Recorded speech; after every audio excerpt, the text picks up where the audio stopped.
Hola a todos, ¿cómo están el día de hoy? Espero que se encuentren muy bien. Yo feliz de estar con ustedes. And also I'm very happy because the weather finally started to change. Spring and now it's sunny and yeah, I'm super happy. Good vibes for this week and I will do a lot of videos for this week and next week.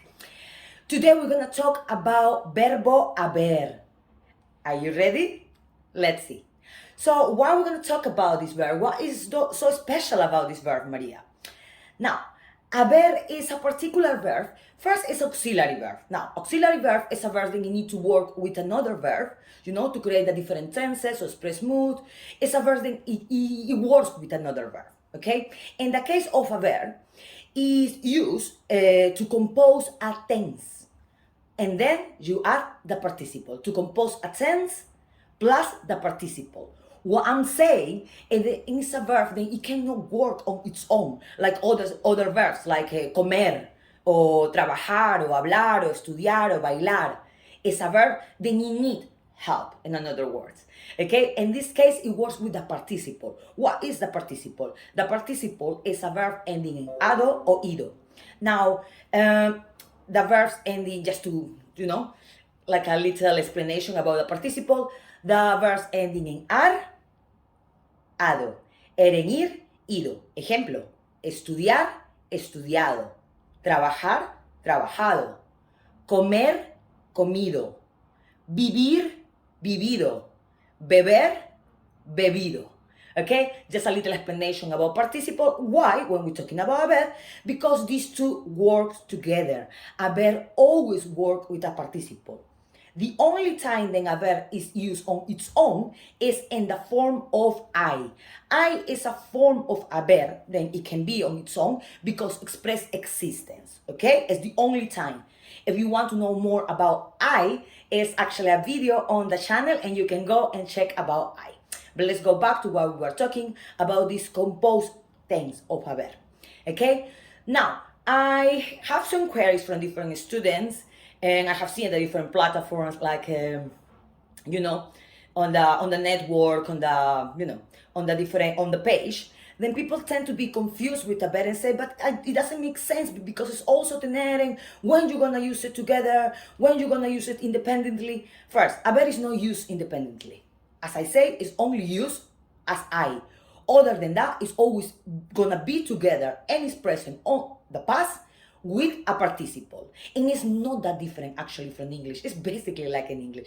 I don't usually do these comparisons from language to language, but in this case, I think it's kind of necessary. So you see how simple it is. Then it's like we say home, nada del otro mundo, nothing from the other world. Is really simple. So I'm gonna make this comparison, okay? So for example, in English, if I want to say, I have studied, and in Spanish will be, he estudiado. I will use el pretérito perfecto, presente de haber, plus participio ado. So, he estudiado, I have studied. And if I want to use it, for example, in the other form, using like the past tense of haber, like imperfecto de haber, in English would be, I had studied. And in Spanish will be, había estudiado. So, es el imperfecto de haber plus participle. This form is called pluscuamperfecto, but do not worry like with this terminology. It's not the point for you to memorize and to know all the terminology, as long as you understand when to use it and the meaning. Okay, so as you can see, nada del otro mundo. Super simple. Okay, so now another thing to mention about haber, sometimes can be confusion with tener. Why?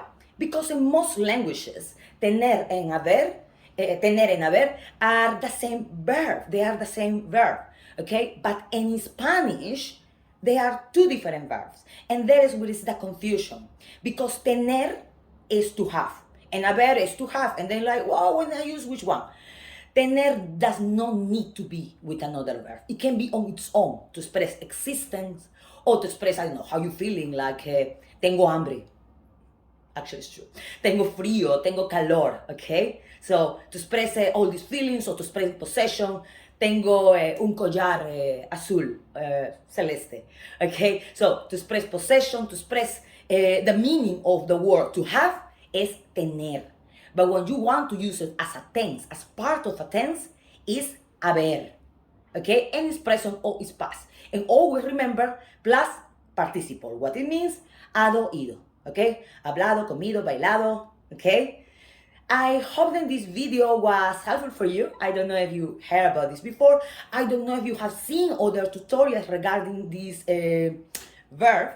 I hope that you find it easier, then you find it easy, then you find it clear, the explanation. Let me know on the comments also if you want more videos like this, more lessons like this.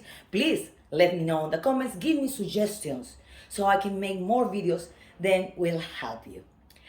If you like the video again, help us with a like by sharing the video and of course to subscribe to our channel.